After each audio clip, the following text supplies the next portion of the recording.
Hi, this is Mr. Kays, and this is 34.3C.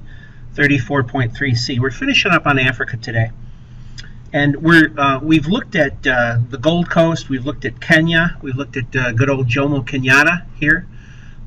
Just want to remind you, Jomo Kenyatta wrote a famous book called Facing Mount Kenya, in which he talked about the colonial experience of the British coming in and taking over his land. He wrote a famous short story called The Gentleman of the Jungle, in which, in the end, all the animals that had taken over the man's house, they're all in there squabbling, and he burns the house down. It's kind of a strange thing, but it relates to the anger Kenyans had over the British coming in and taking their priceless land. Today we're going to look at the country of Algeria and also the Belgian Congo. Algeria is along the west coast of Africa, and it borders the Sahara Desert, and it was a French colony. Now, Algeria gains freedoms in 1962 from France after an armed struggle. From France after an armed struggle. An important group is the FLN. It's the Algerian National Liberation Front. The Algerian National Liberation Front. They're the group that fought the French for freedom. They wanted independence. And they were successful because they used guerrilla tactics at home and diplomatic efforts overseas.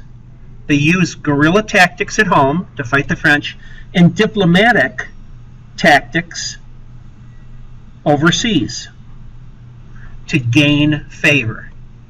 Now, the first nationalist leader of Algeria is Ahmed Ben Bella. He's the first president of independent Algeria. He's a nationalist leader, and he's the first president of independent Algeria. There's an attempt here to create a socialist state where the government controls a lot of the people's lives. Ben Bella is overthrown by the military. Attempts to create a socialist state, and he's overthrown by the military.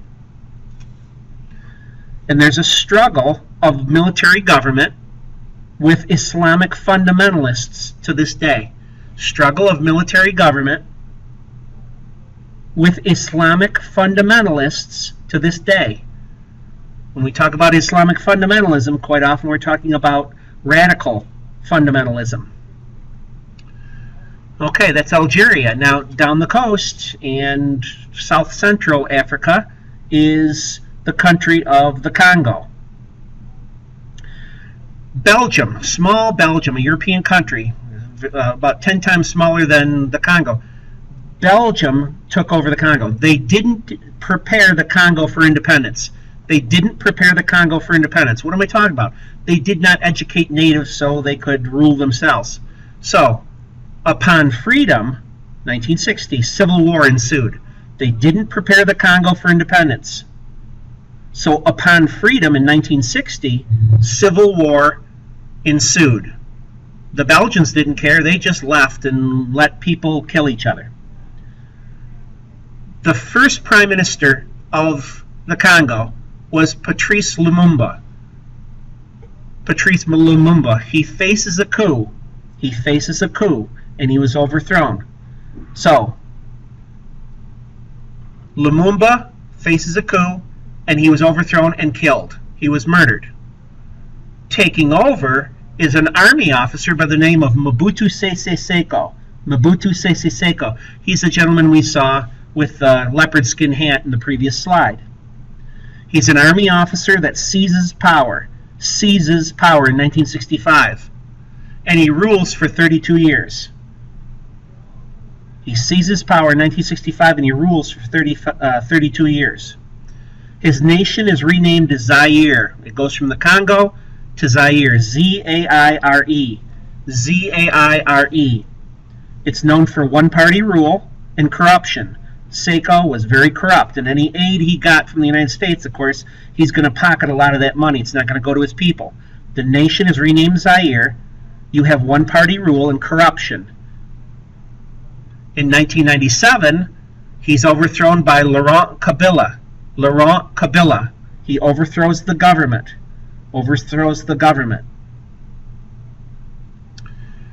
And eventually, there's a quest for peace. Quest for peace leads to a ceasefire. Quest for peace leads to a ceasefire. That's 2002.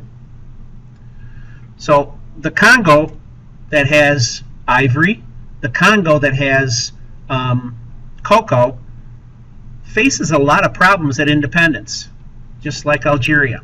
Now, the last country we're going to talk about is Angola. That's on the west coast of Africa too. Angola wins freedom. Angola wins freedom after an armed struggle. Against Portugal. They win freedom after an armed struggle against Portugal in 1975. Angola becomes free. Almost immediately, you have a civil war of government versus communist rebels. Civil war of government versus communist rebels.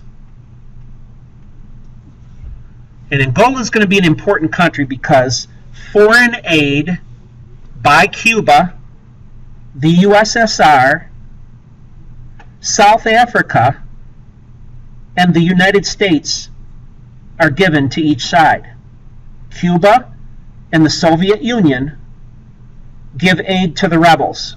South Africa and the United States aid the government of Angola. Eventually, you have various ceasefires that lead to a peace accord in 2002. Various ceasefires lead to a peace accord in 2002. So the good old Soviet Union and the communist Cubans are trying to aid the communist rebels in Angola. Well, South Africa and the United States help the government. And it's like a proxy war between the two. Eventually, there is a ceasefire and a peace accord. Well, this is Mr. K's. This is 34.3C, I believe. I'm out.